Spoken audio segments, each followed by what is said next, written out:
Okay, great. Let's start. So today we are looking at starting a new unit, which is going to be organization behavior in tourism and hospitality industry. Now, two or three things that we need to look at, just to look at a bit of a background in terms of, okay, background in terms of, what is organization behavior. So we will do a bit of a quick introduction on the unit and why is it important in the context of, studying this particular topic for tourism and hospitality industry. So Okay. this unit is going to be looking into, I'll put it this way, understanding, the behavioral and cultural, understanding of how do we segment the tourist and tourist related activity where when we talk about tourism and hospitality industry in the context of organization behavior, because obviously as a company, as a business, as an organization, or as a business working within this sector, there are lots of challenges which the companies face and businesses face. And in order to better understand the challenges which are being faced or objections which are being which need to be overcome from consumers, people working within this sector also need to have a good understanding of what ticks the consumer and what makes the consumer actually behave in a particular fashion, or when you see a consumer showing attitude, or a consumer essentially reacting to a situation wherein it isn't out of the normal, or it is not expected as a norm. And in such cases, you would generally feel that people working within the sector should also have an understanding of how behavior of people actually influences their decision-making process. So when we do talk about organization behavior in general, and when we do talk about it in the context of understanding tourism in particular, or when people undertake tourism activities, things like motivation, things like behavioral pattern, attitude, cultural aspects, the emotional, let's say, curve through which the consumers actually look at making a decision when they look at booking holidays or choosing a particular destination. So in such cases, what will essentially happen is that we will need to understand or get to have a good understanding of the various aspects of, I would say, the behavioral patterns which consumers actually show or look at, and what processes or phases through which they go through when they look at essentially making a decision to either book a destination or go to a particular location or choose a particular option, as compared, when they have, say, a couple of options available, and from that, how do they optimize and shortlist and choose a particular option. So there are some elements of OB, or in short, organization behavior, that we will look at in this unit. But the idea here would be to try and look at it from a point of view of, not generically, but look at it from a point of view of, I would say, tourism and hospitality industry.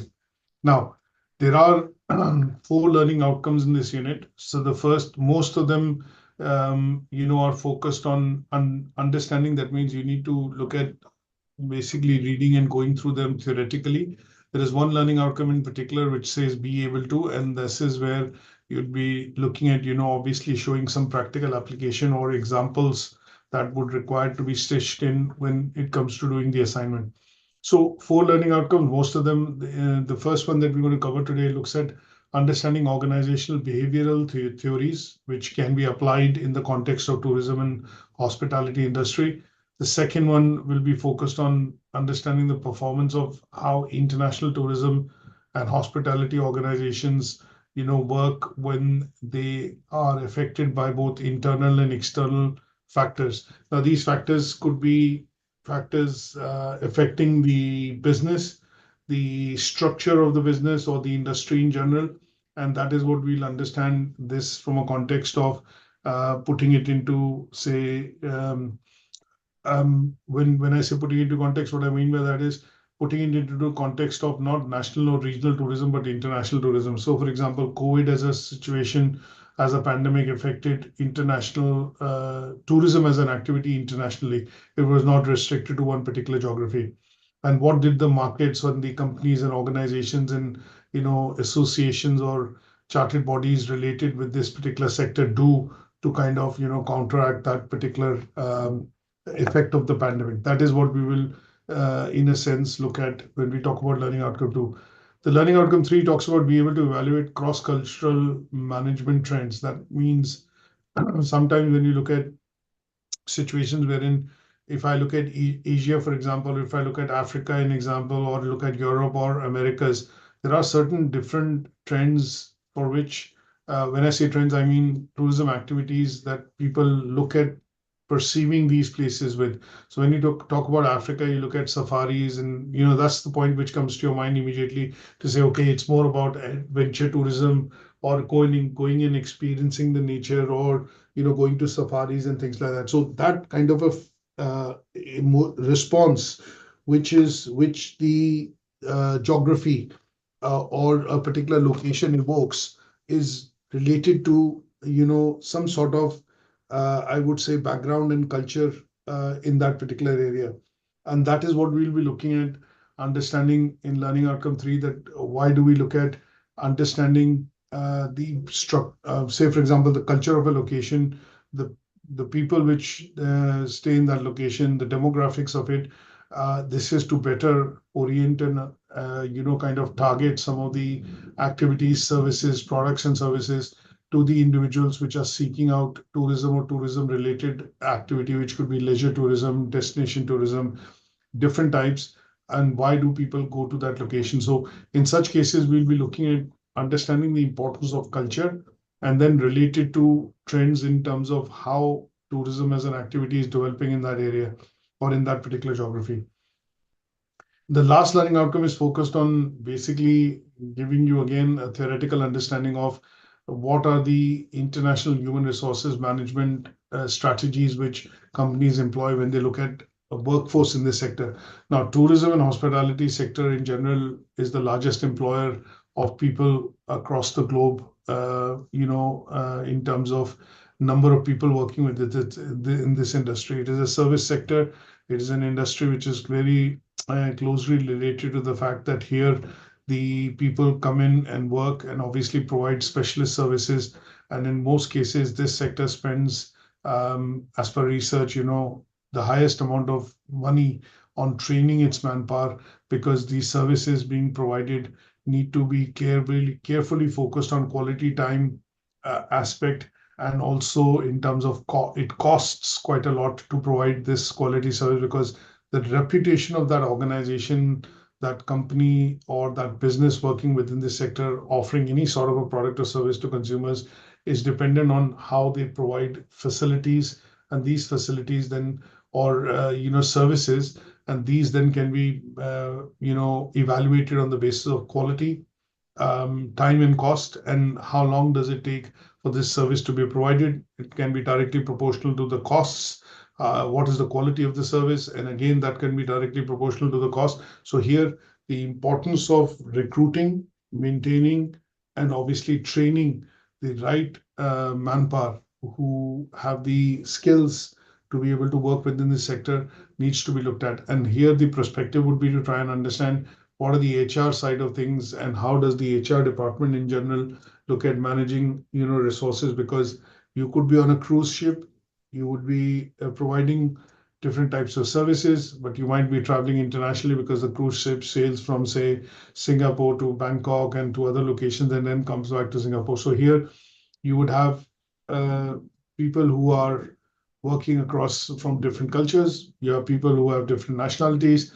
You're dealing with customers and providing services to customers who are coming across for a particular activity, and they come from different nationalities in different regions. So here, what kind of an implication, if you do not have the right manpower and people trained with the skills to give or deliver these services, can have in terms of an impact on the organization itself. So in general, we'll be looking at understanding, I would say, the management of human resources or management of people within this particular sector from an HR perspective. So there are a couple of assessment criteria related to each of the learning outcomes, but 3 of them are theoretical in nature, and 1 of them is going to be a bit more practical. Now, today we're going to be looking at discussing learning outcome 1, and the idea here would be to try and go through the general understanding of the learning outcome first, which says understand organizational behavioral theories. So we look at what are behavioral theories in general, how we can relate them to the tourism sector.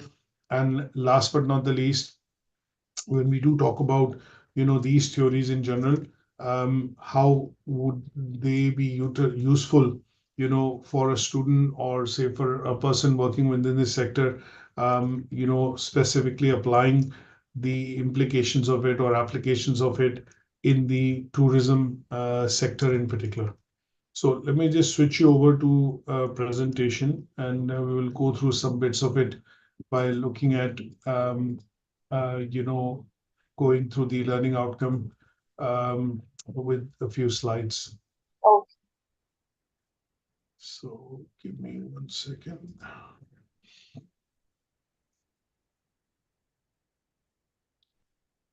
So this particular presentation, there are some updates to which I've done, and I will upload this after this session, so that anything new which has been added to the presentation is obviously available, to you for additional reading after we have done the discussion.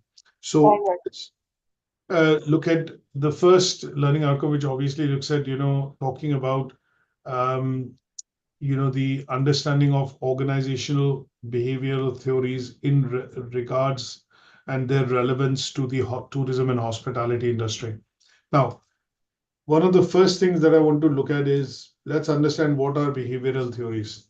If I were to ask a very general question in terms of why is behavior important in the context of tourism, a couple of things will come to your mind. And these couple of things, when they come to your mind, they will talk about, we look at, as teachers, we look at studying about behavior, even in education. And it is important for a teacher to understand, what are the various parts of the behavioral aspects which learners actually bring, to their class. So attitude, how they behave, how they interact, and how they would participate in certain discussions would be important.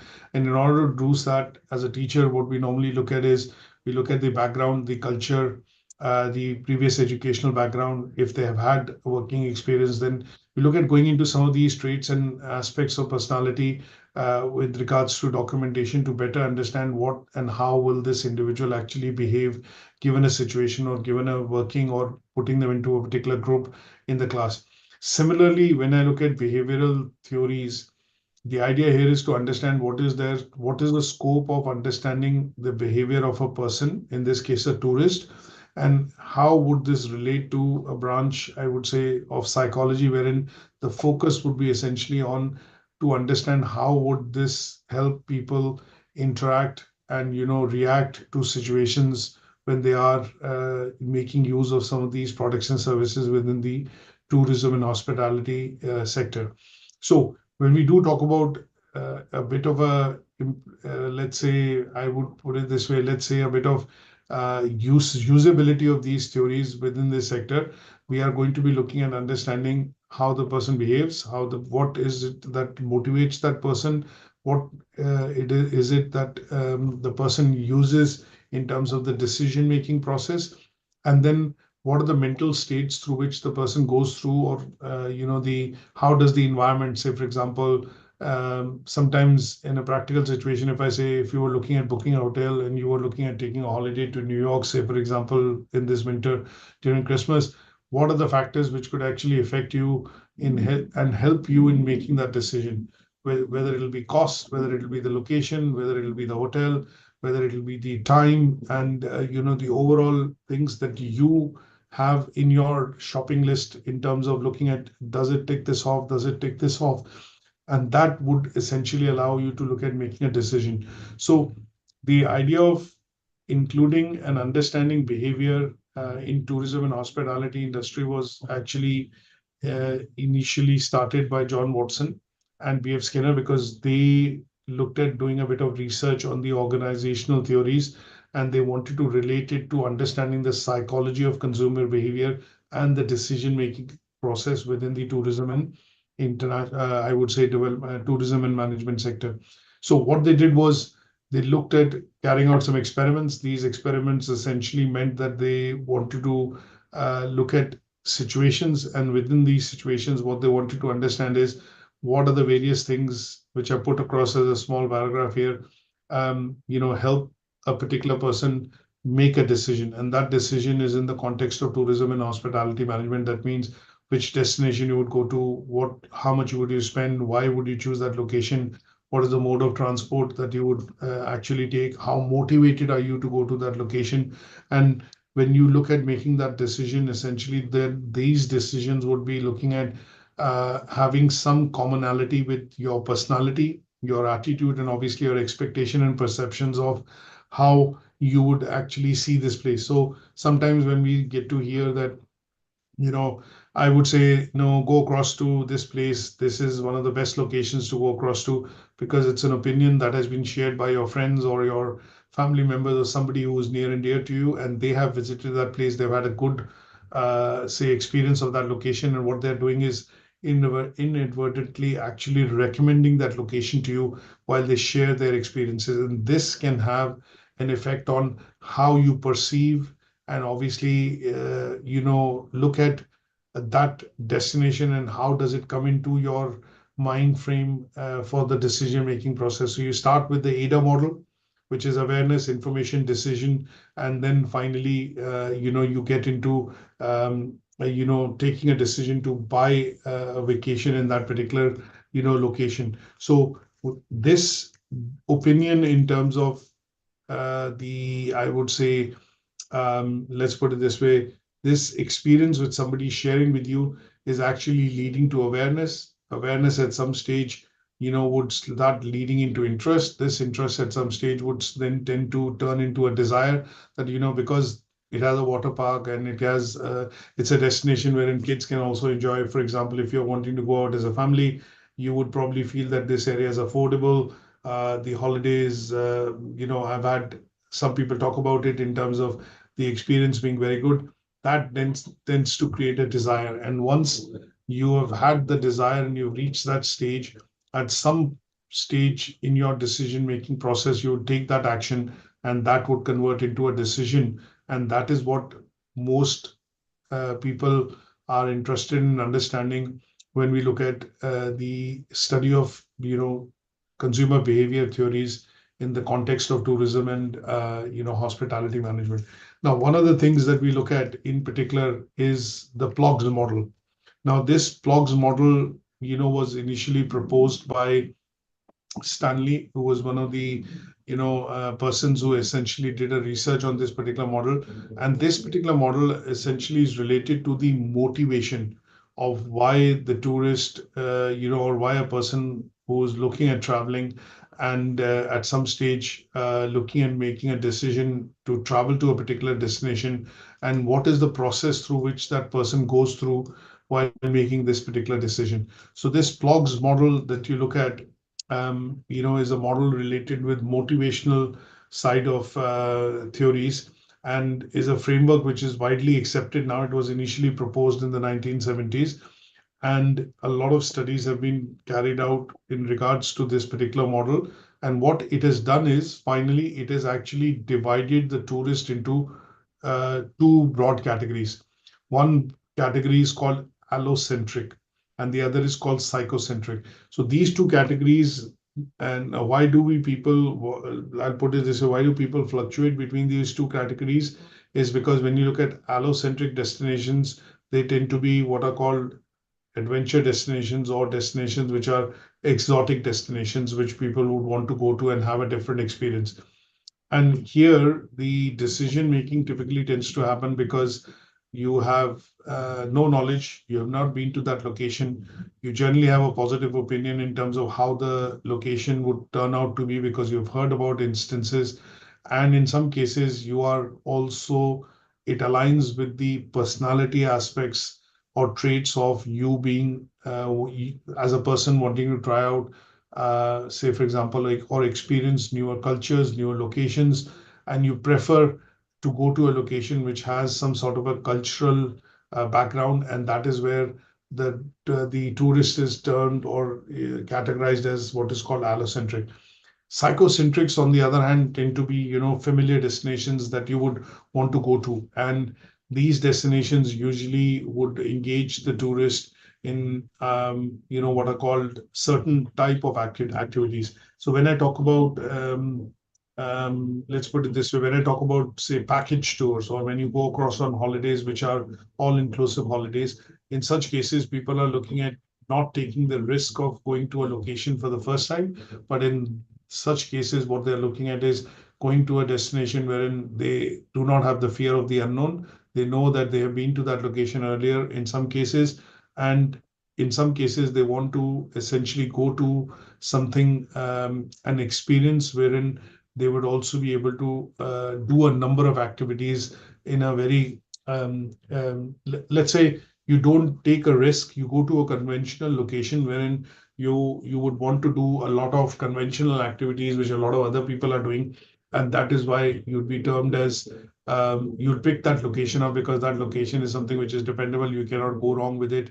And sometimes, it's like, if I put it this way, that if you were looking at eating out and you wanted to take somebody across, you'd probably always pick a location wherein you've been to that location earlier, and you know the staff, or maybe in some cases, know what's the ins and outs and drawbacks and advantages of that location, and you would want not to take a risk when you're taking your guest across for dinner or for lunch to that location. So similarly, psychocentric locations tend to be where people will choose that location because they've been to that location earlier. They've had a very good experience.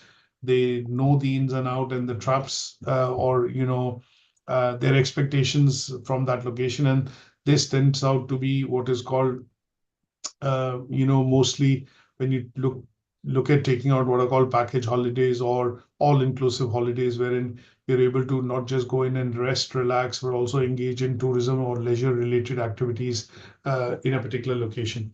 And this categorization tends to be what we get to see as what is called the PLOGS model.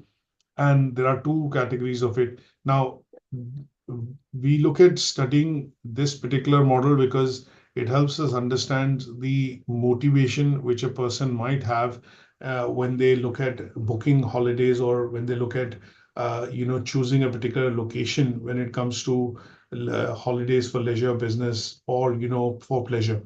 Now, the understanding of this is related to consumer behavior, because what you want to do is at some stage as a hotel, for example, if you're a hotel owner or you are an event agency owner and you run a number of events which are based on tourism activity in a particular area, then your aim and objective of understanding the culture, the background, the kind of tourists which come here, the seasonality in terms of business, and what motivates the tourists to spend money on undertaking certain activities, or participating in certain activities would be important to you, because this would allow you to better orient and let's say gain or get more revenues coming into your business, and or essentially your business or organization garnering more revenue from the consumer.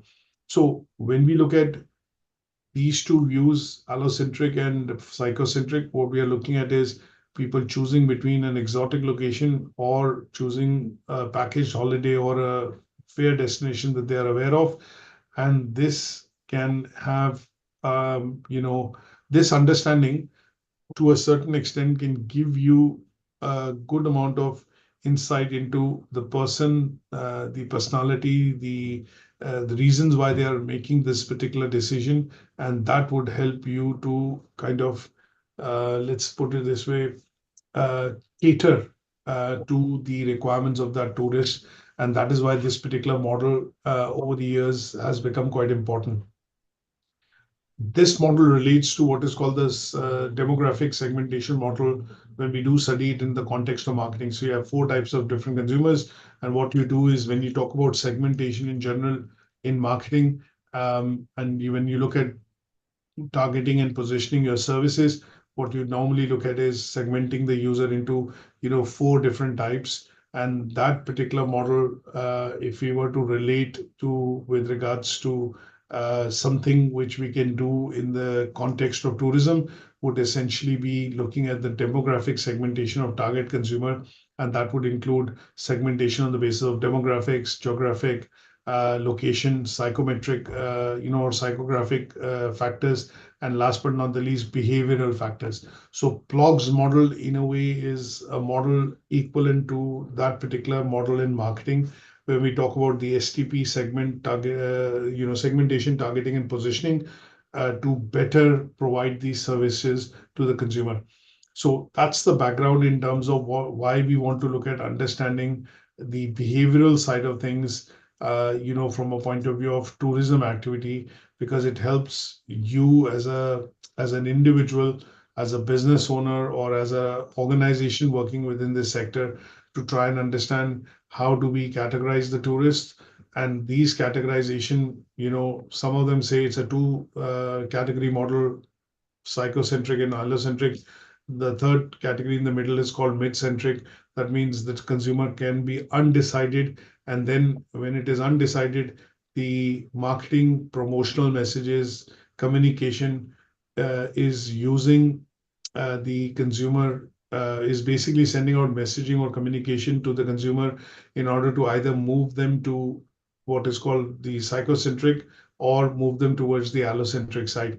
And in this case, this particular segmentation, or let's say a model which helps us in categorizing the tourists into various categories, was initially proposed by Stanley Blog, and obviously that is why it is termed as the Blogs model. Now, the main reason why we want to study this particular model is to understand the segmentation part of it, of how do we put the consumer into one of these categories so that we can then better plan, provide, and cater to these products and services which the consumer essentially wants to, experience.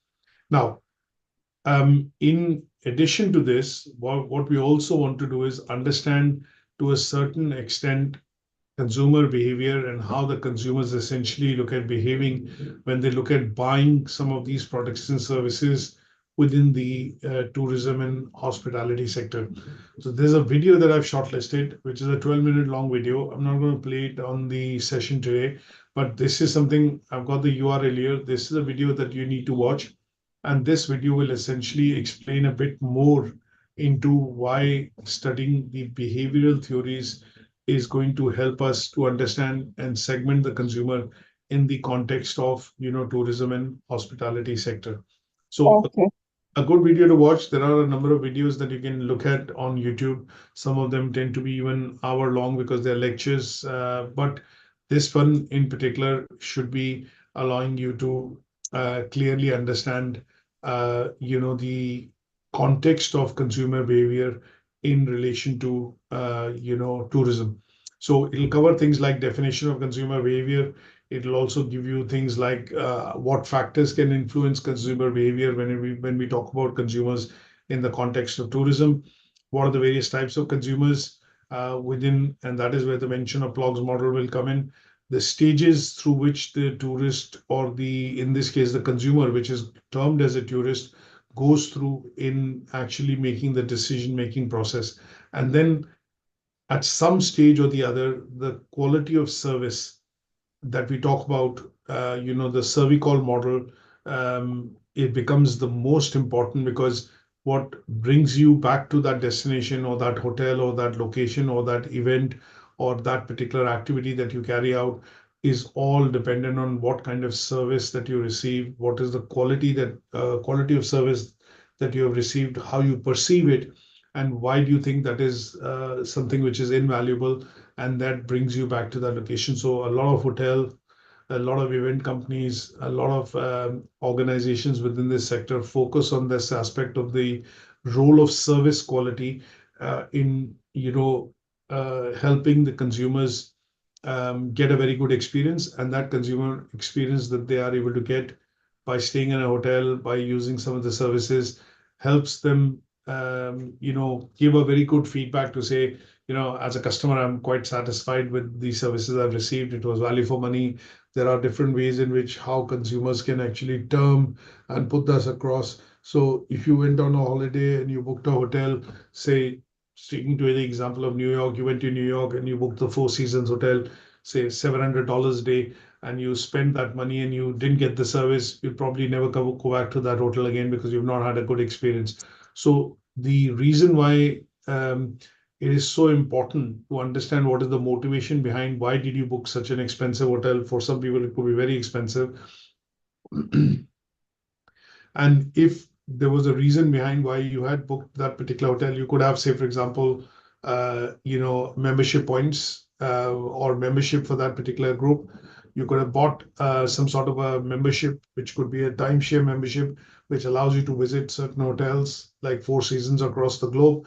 And when it was sold or when these services were positioned and targeted towards you then having to sign up a membership, would have given you enough benefits of what you would receive, how would you receive that, and the quality of service that you would receive when you were getting or buying these services would have helped in, I would say not help, would have taken a major chunk of you actually taking the decision basis those, promises or basis those, let's put it this way, when I say promises or basis the um, parameters which were proposed, and that got you sold towards that location or that offer is very important for you to understand. So, and this is something that we get to see in all businesses, all different sectors, and all different areas of any business. But what we need to do in this particular unit, in the introduction, what I'm trying to explain is that how is it relevant to the tourism sector, and where we can relate this to in the tourism sector is going to be important.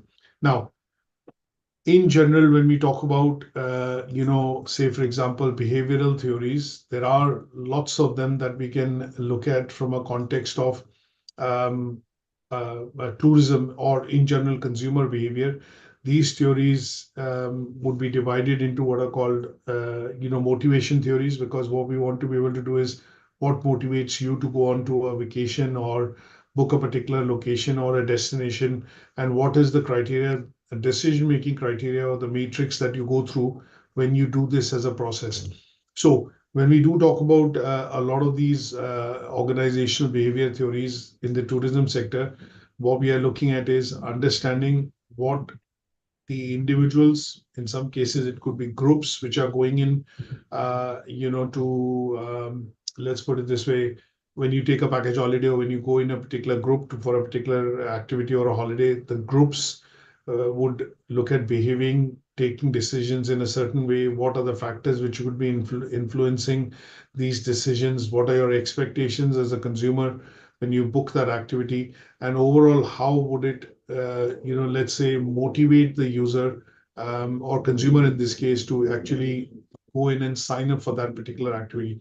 So these theories are relevant from an aspect that they allow you to understand the industry's dependency on service quality. What kind of manpower and resources would the organization need to deploy in order to be able to provide those services, and why at some point in time the staff, the people working within that organization need to understand the cultural and the background side of things to be able to better orient and provide these services to consumers who are booking these services. So when we do talk about a lot of these theories, we come across to theories that we've heard about, things like Maslow's theory of hierarchy of needs. We talk about the Herzberg's two-factor theory. We talk about equity theory. We talk about McGregor's, theory X and Y. We also look at Hofstede cultural dimensional model, and in some cases, because this sector also is heavily dependent on what is called teamwork, because there are a number of people and groups of people which work together in teams in different departments to be able to provide and make sure that these services are driven by quality aspect of it. In some cases, you also have this Hofstede cultural dimensional theory, which allows you to understand. And when we look at the team side of things, like Tuckman's model of team development, and they are bits and pieces that you need to understand from a point of view of these theories and the implication of how they can be applied in the context of tourism and hospitality industry is what is important. So when we talk about Maslow's theory of need, if I just bring in, say, for example, a picture of Maslow's theory, which all of us are aware of.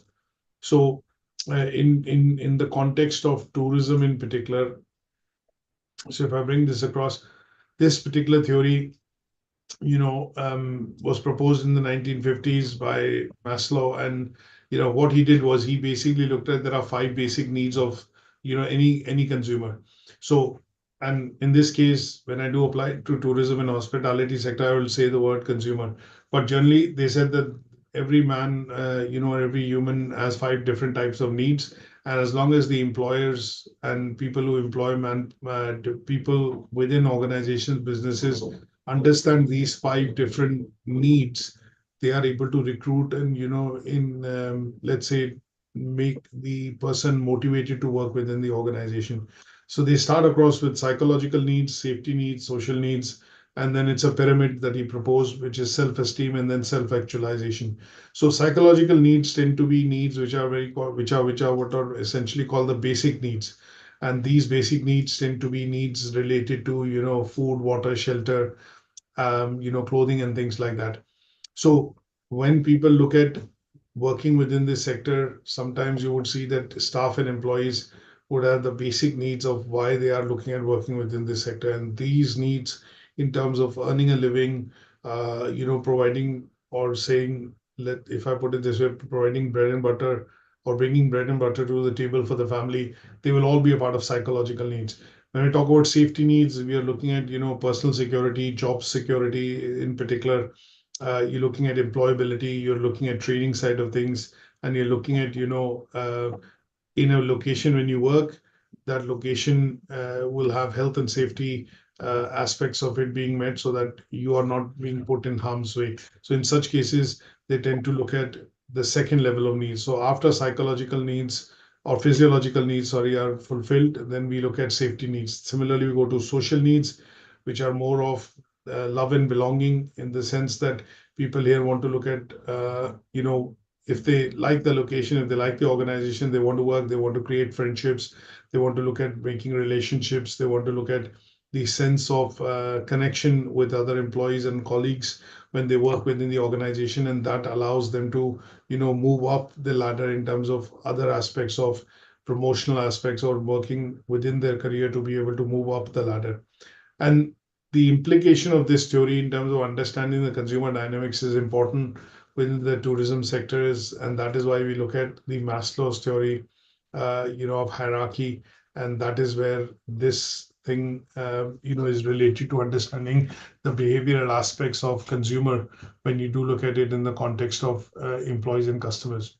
Now, if I look at the application of this theory within the industry, you look at HR managers or departmental managers. For example, you have somebody at the front office. You look at somebody working within this sector in the food and beverage department. You look at somebody working within, the maintenance department or finance department or events department within a particular hotel, for example. In this case, there would be the application of this theory because you are looking at managers understanding, I would say, the requirements of what motivates the employee, why are they working within this particular job role. And in such cases, the HR side of things would be looking at ensuring that they have competitive salary and benefits that the employees would feel motivated to work towards and stay within the organization. A simple example that I would give you here is when we do see a trend between the early years, when people start working between the age of 20 to 25, they look at working in different organizations. Even if you get a certain rise in salary, from a different organization, you would probably look at jumping and leaving your job because at this stage you are still looking at meeting this, physiological needs, and everything related to money and money aspect of it is important, and that kind of, supersedes everything in terms of why you take that decision. So from an employee perspective, it is important, for the HR to understand that if they are not going to be able to provide competitive salaries, you would generally see people would leave your organization. And that would be, in their case, using Maslow's theory to say, okay, when we do look at job descriptions and when we do look at salaries, they need to be at par with what some of their competitors are providing or what the industry benchmarks are. And that is where you'd be able to look at the application of Maslow's model of hierarchy in the case of staff. Now, when you look at customer satisfaction, just as an example, here you're looking at understanding the hierarchy in which the customer is in their life. So if you have somebody who's probably in the quadrant wherein they would want to look at, say, social needs, then the orientation of rooms in a particular hotel, for example, you have economy rooms, you have premium rooms, you have premium rooms with facilities, then you have suites, and you have presidential suites. So in such cases, when you look at determining in which phase of life does the customer or consumer's requirements are, it helps you segment your products and your orientation in terms of offering of those products to the consumer. So in this case, if I have somebody who has self-esteem needs, that means they must be at a senior position within the organization. They would have maybe they pay more emphasis on self-esteem needs. In some cases, it is to do with the status and recognition or title of that particular person. And last but not the least, in such cases, the usability of that to us, somebody working within the industry would be, because then what I would need to do is position some of the services accordingly or provide some of these services accordingly. So an example of that would be, if I stick to room classification, you have a director of a company or a general manager of the company coming over and booking a property, for business purposes. Maybe the secretary or the person booking it in the office, from the office, would have a clear guideline from HR in terms of, okay, this person, if they travel, this is what the TADA they get, daily allowance or the travel allowance they get. This is the limit to which you can book the hotel. And that tends to tell the person on this side who's looking at taking the booking, by understanding the designation, the title, the role of the person, and then positioning a product across from the room's point of view to the company accordingly. So if it's a director or a vice president or a general manager, they might generally want to say, okay, we have availability of suites, and these are executive suites, and they start at this. And if there is a higher budget, then we can provide a suite which has this facility, a study or a lounge kind of a facility, and access to this and access to that, and that would help target and basically segment the service to a customer which is primarily looking at esteem needs by understanding the Maslow's theory of hierarchy or this particular model. So in some cases, you would have people who would prefer or could not afford that particular room, because there again, let's say their title, their designation, or their position within the company does not allow that. They have to be in a certain bracket. In that bracket is the maneuverability in which they can afford the rooms. But if you have a person who's senior enough or is from the management of the company, understanding where they sit in the company and what role or responsibility they have and the title they have, allows you to better segment and orient the product for that particular consumer. So these theories would help you in this context of understanding in terms of segmentation, targeting, and positioning of services within the tourism and hospitality sector. And that's why the organizational theories, in a certain extent, understanding consumer behavior in this aspect is important, for people working within this sector. Is that okay? So I'm not going to go into giving examples of all the different types of theories, because there are quite a few, but I put some slides in which you can read, but it should give you a good context in terms of why we look at, some of these from a point of view of a broader understanding. And when we do see people working within different roles and I would say take up different positions, it is going to be good for you to be able to understand, segment, position, and obviously target some of the products within a hotel, a cruise ship, for example, or an events company, or if you're carrying out certain type of tourist or leisure activities, and that would allow you to bring more revenue into the organization, or essentially better target and position the products of that organization towards consumer. Now, there are a number of theories, and there's a modern approach to these theories. So if you're in management, you probably look at not just the motivational approach, you look at the leadership approach. And an example that I would give you here is a lot of people who work within the business development side of this particular sector. They look at generating leads from business to business, not from business to consumer.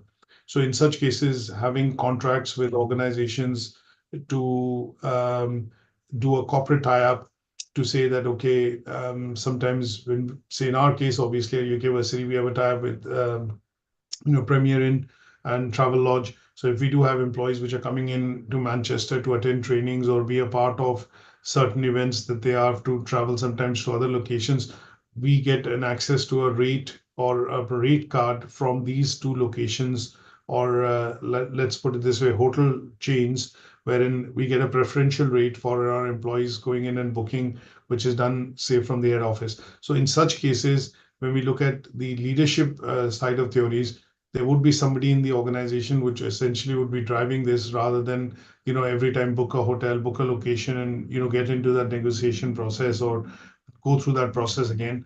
But in some cases, what they would generally do is have this as a tie-up, and they would be looking at this from a strategic long-term point of view, and that is where some of the leadership theories would be put into practice to essentially bring that into a context, because this is going to be a long-term thing. But when I look at it from a consumer perspective, you might not want to go down to a location again. So if you've traveled to, say, for example, a location, and you don't want to essentially go into that location again, you might not want to go into that location. So here, from a consumer perspective, it was a one-off holiday, and that is what you've done. And if the person rebooks or wants to come back to the location, that would depend on the service they've got, the experience they've had, and if there was a good understanding of what was the decision-making process, at the consumer's end, which you understand because of these theories, would try and, allow you to maybe, again, let's put it this way, get repeat business from those consumers. And that is why it is important to understand these theories in this context. So any questions on this so far? No, it's clear. Okay. Now let's look at some of the assessment criteria which we've got in this learning outcome, which is bases a broader understanding that we've got on the organizational and behavioral theories. We need to look at the first one, which is analyzing the management structure of tourism and hospitality industry, and using some of the models to put this into context.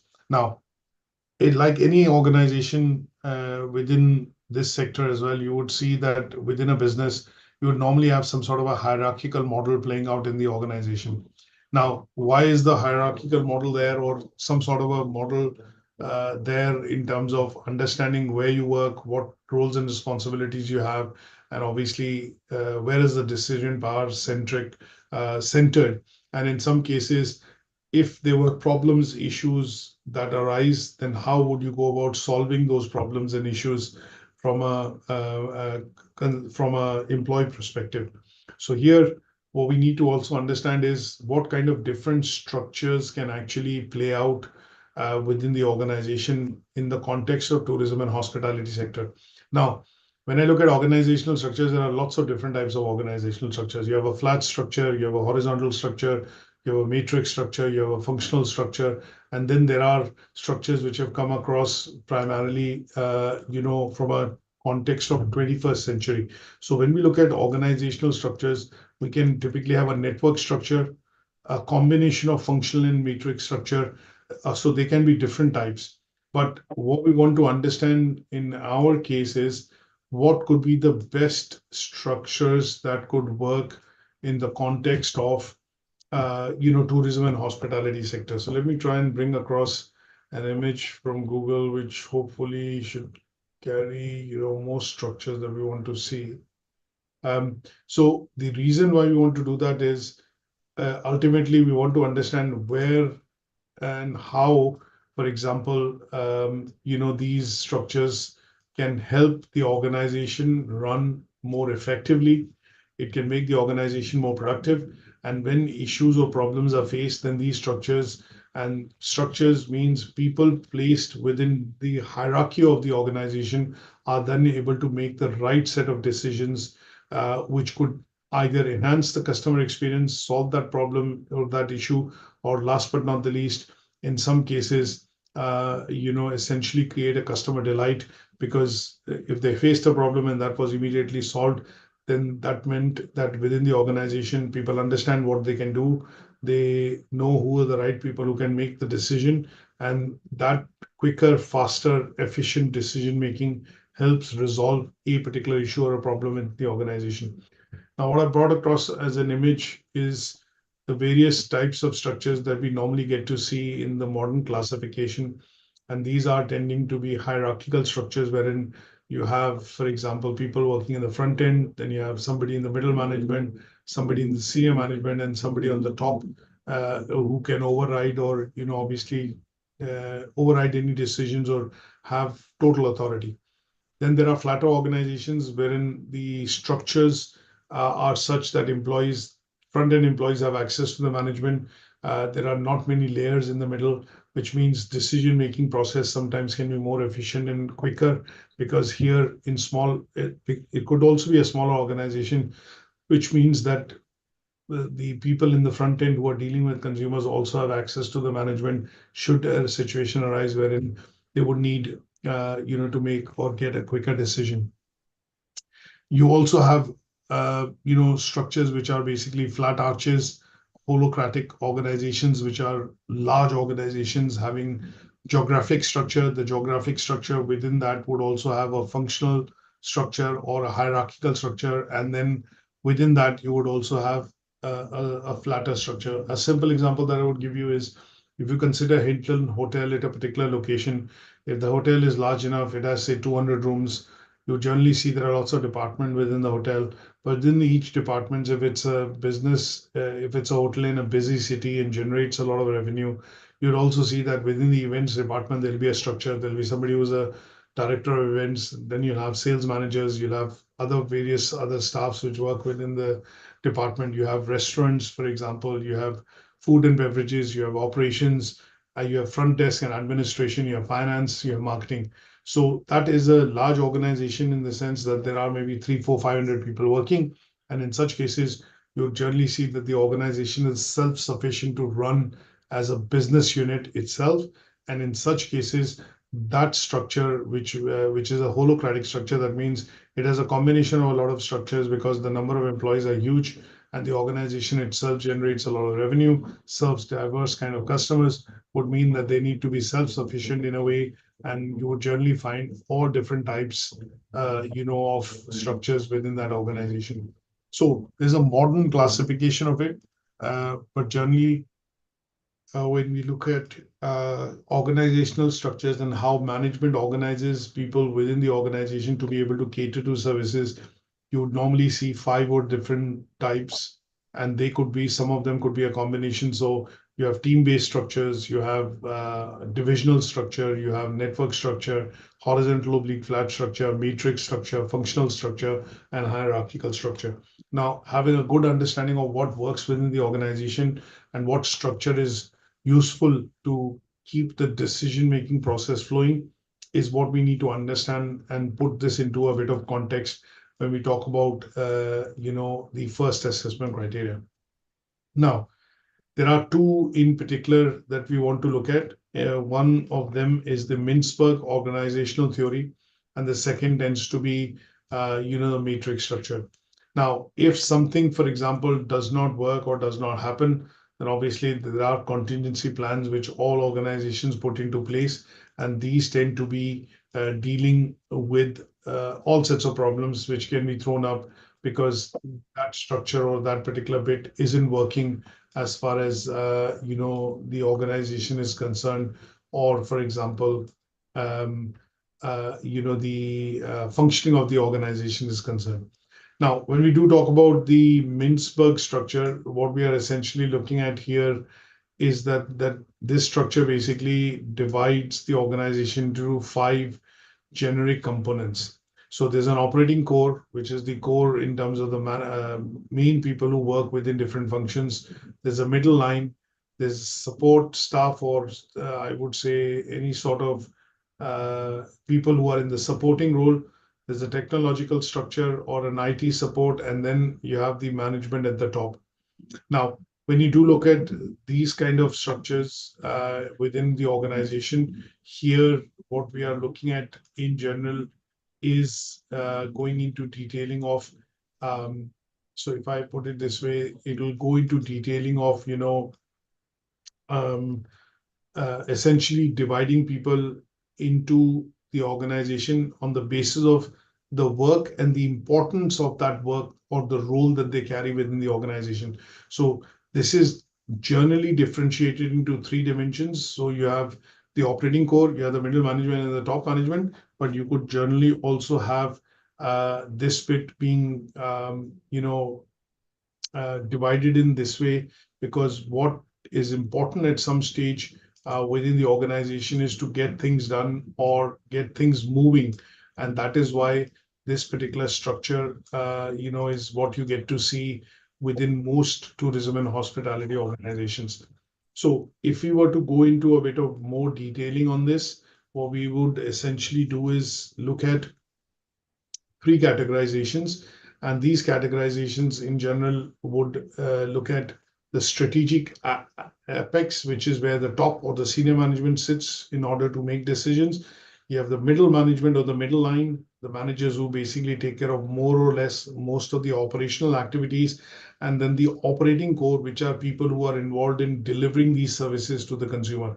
And in between, they are supported on one side by the techno structure, which is specialists, consultants, people who carry out specialist functions within the organization, and then support staff on the right, which is departments like when I talk about HR department, legal department, or administrative department, or marketing department, which carry a set of generic functions and they kind of align with the head office or some sort of a centralized function, which could be, where the decision-making process would essentially happen on certain aspects of it centrally in a location, as we do see that happening within organizations. If I look at, say, for example, Etihad Airways or Emirates, for example, they have base stations in 60 different countries. But when they look at general activities of marketing, promotions, they could have a regional variation, because in the Middle East, for example, Dubai would or UAE would run a different set of events across the year,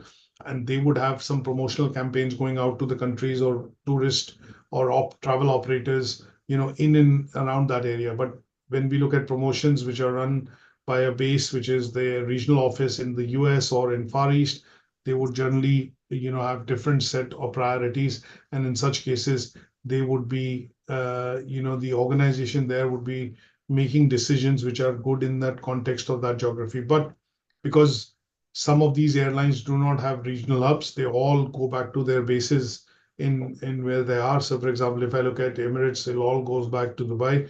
Here, the support staff, which is marketing, legal, HR, recruitment, and all those services are done centrally from that location. And in such cases, this staff, if even if they have a representative or like an HR officer present in the UK, in London or in Manchester, they would be providing support related services, but most of the major decisions essentially would still be happening in the head office, which is based in the UAE.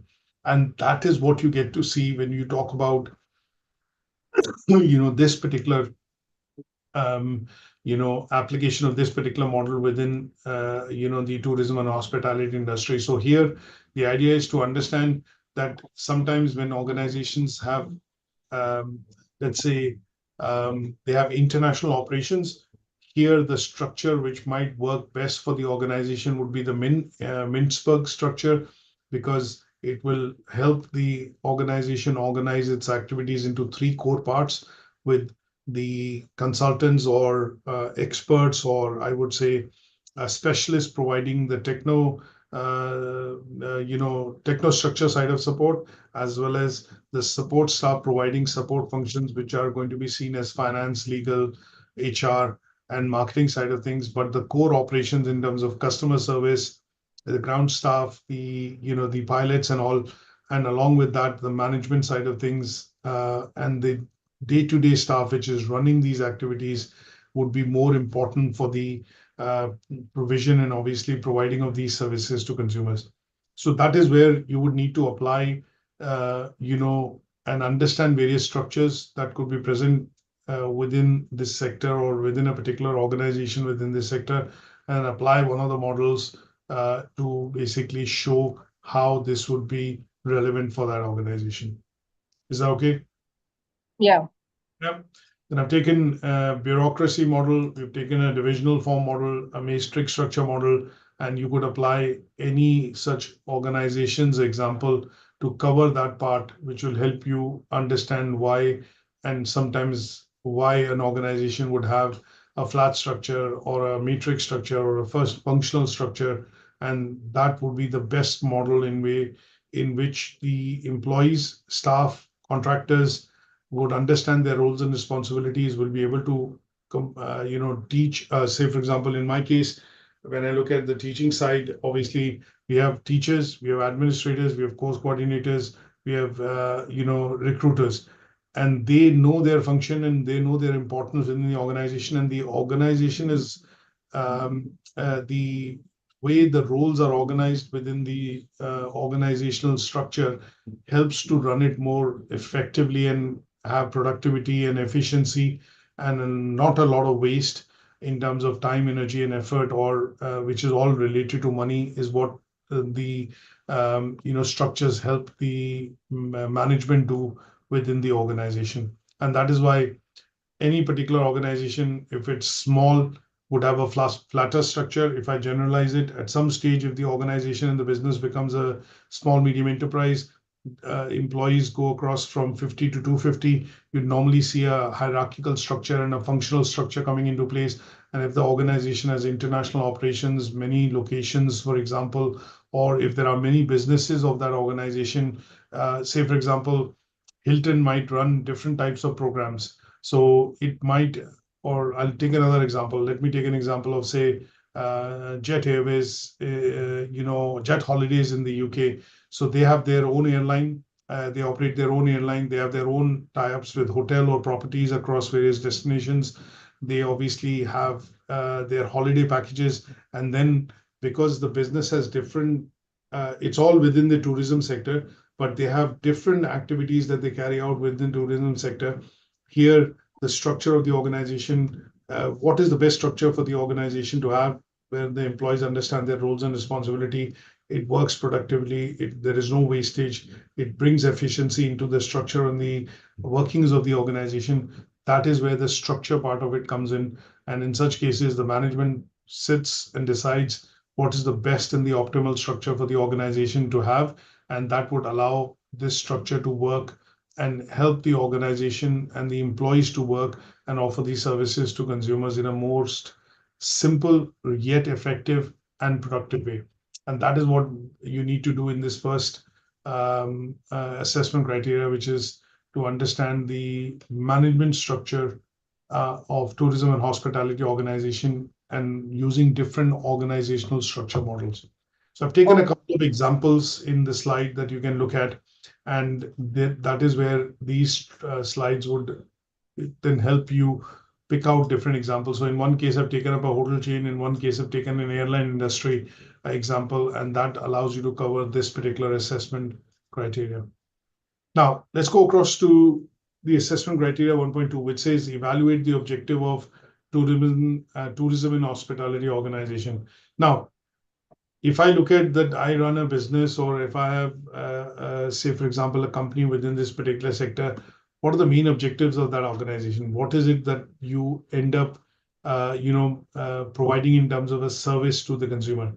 So here, say, for example, if I take an example of Marriott Hotel, what is it that their objective is of the organization? Why are they in so many locations? What kind of services they provide? And how do they differentiate their services from some of the other hotel chains which are available, and offer the same services to consumers? So what we need to be able to do is, when I say evaluate the objectives, it's a bit of a generic, statement here in the assessment criteria. But what we need to be able to do is understand by taking an example organization and explain it in the context of what are the main reasons that the business exists, which is the vision and mission of that organization, and how does that organization fit into this particular sector when it provides a particular type of service to consumers, on the basis of which it actually exists. So taking in the example of Marriott Hotel essentially helps us understand that, okay, it's a large organization. I think if I last recollect, it has about 3,240, properties across the globe.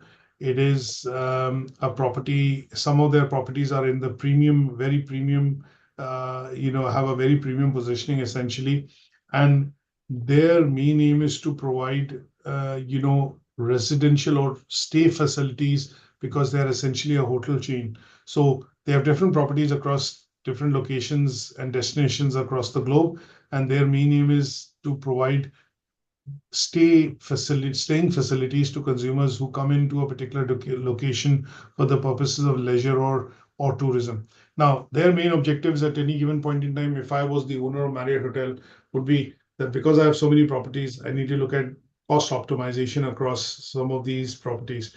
So, which is, for example, if the hotel chain buys linen, for example, towels and other things which they buy across various properties, IT, for example, if they decide that most of the rooms in the hotel across properties need to have, say, a 50-inch television. So when they look at these kind of decisions from an owner's perspective, what we want to look at is cost optimization, having the same set of facilities or features across different properties, if possible. The size of rooms, the location of these properties, and the services that they provide, categorization of these services, they all need to be consistent and in line with what the mission and vision and the objectives of the organization is. So in some cases, when I look at some of the core objectives which this organization has, its services are focused on, these 5 or 6 parameters. First and foremost is they want to look at customer satisfaction. They want to ensure that they provide the type of service which is not available from their competitors. And they also want to focus on what is called consumers and experience of consumers when they come in and book a hotel at Marriott. Why does the name Marriott become a recall? Why does it become a repeat purchase or bookings which happen from customers? Why do they look at a loyalty or a membership? These are the benefits that they want to highlight when they provide some of these services in terms of consumer experience. The second part is looking at retaining, attracting the best talent which could work within this organization. So some of the objectives which the HR side of things has within the organization is to have employees which are very well trained. They are highly motivated, and they are able to, because of the training and their level of motivation and passion they have to work within this organization, working for Marriott, they are able to then provide a very high quality service in whichever department they work. And that is one of the areas that the HR focuses on. And the focus is on training and development and also ensuring that employees' well-being is taken care of because they work long shift hours. And in some cases, some of these employees work even 12 hours in shifts.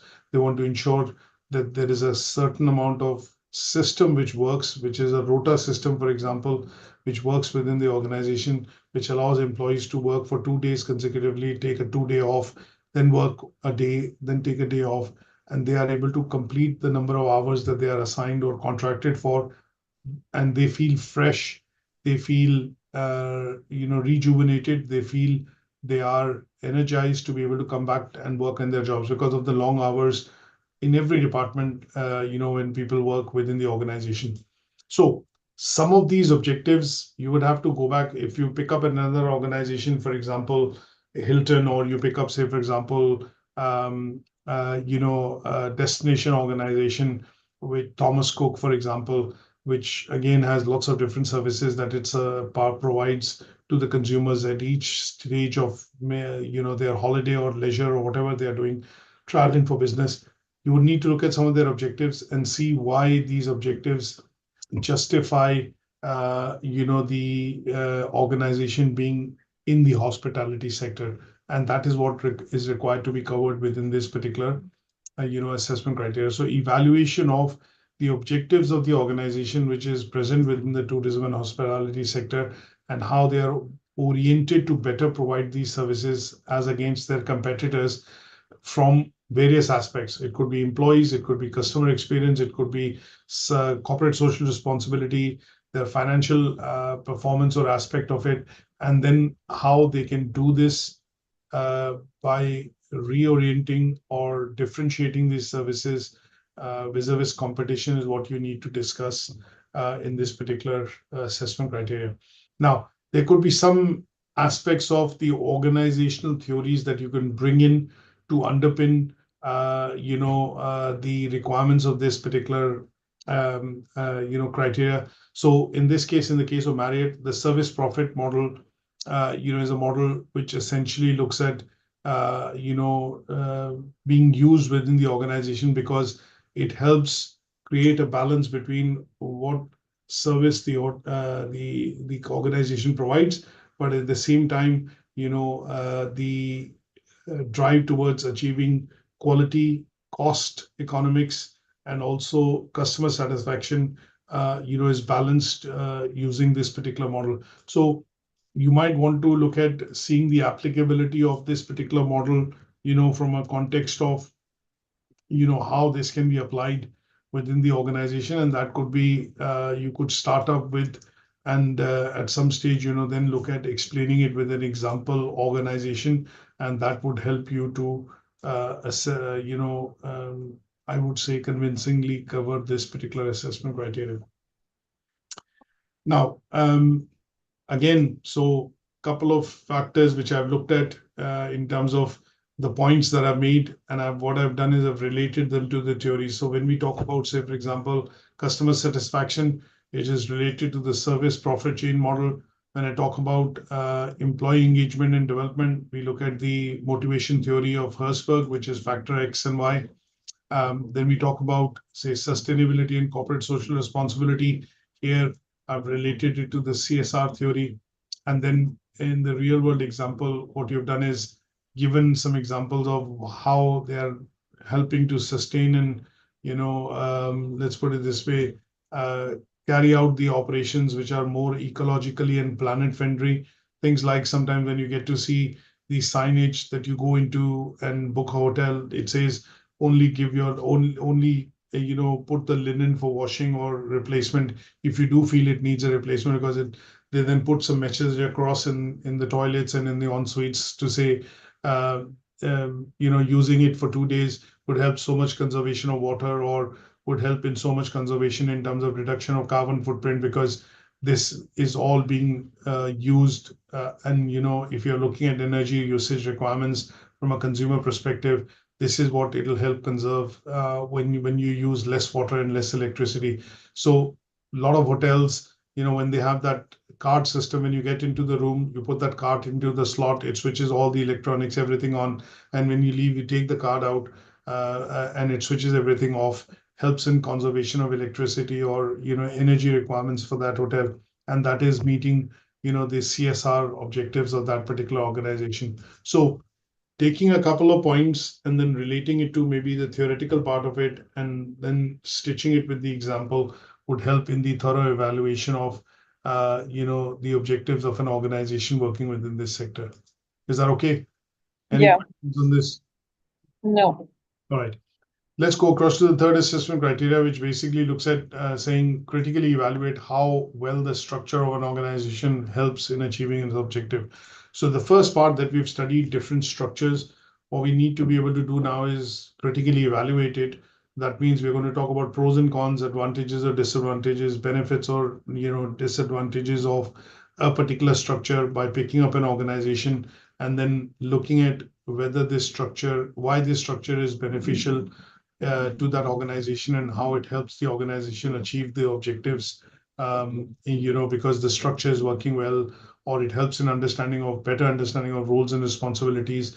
It helps in a very clear job description for that organization for all employees, or it decentralizes the decision-making process because of the structure. It helps in efficient communication of key objectives, vision and mission, of the organization. And these could be some of the things that you have to look at evaluating. And when I say evaluating, you're looking at both sides of the coin. At the end of it, you're presenting some arguments to say why this is much suited or better suited for this organization. And towards the end, what we do is we basically conclude that this is the right structure for this particular organization.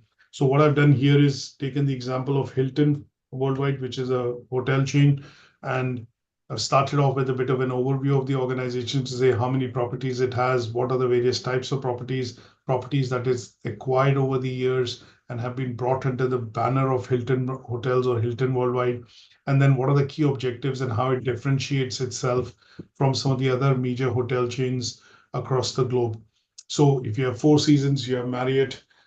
These are competitors for Hilton, but Hilton over the years has gone and done a positioning, of its properties in the mid to high range market.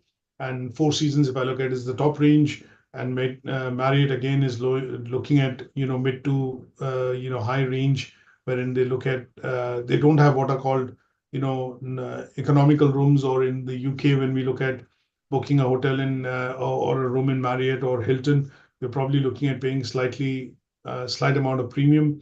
But when you look at Travelodge and Premier Inn, they are basic facilities that they provide. Things like, in Premier Inn, you don't have even a kettle in the room. There is no room service. There's no 24-hour cafe. There's only probably there is no intercom in the rooms as well.